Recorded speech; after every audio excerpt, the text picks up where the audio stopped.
How to fix OnStream app not working. So if your OnStream app is not working, here are some solutions.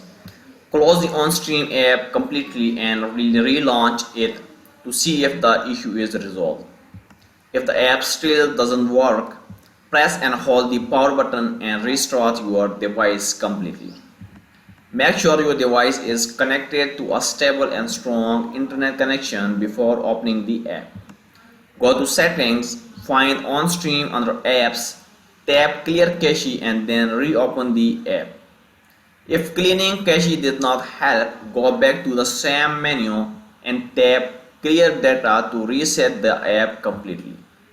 Open the Play Store or your app source, search for OnStream and install the latest update if available. If nothing works, go to Settings, find OnStream under Apps, tap Uninstall and reinstall a fresh variant.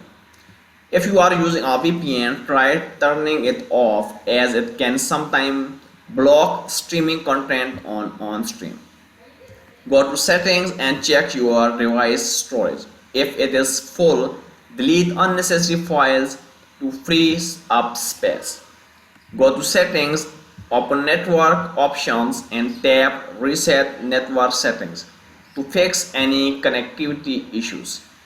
If nothing else works, go to Settings, open Device Preferences and tap Factory Reset to restore your device to default. If you use these all steps, you will definitely your app will start working again. Thank you for watching.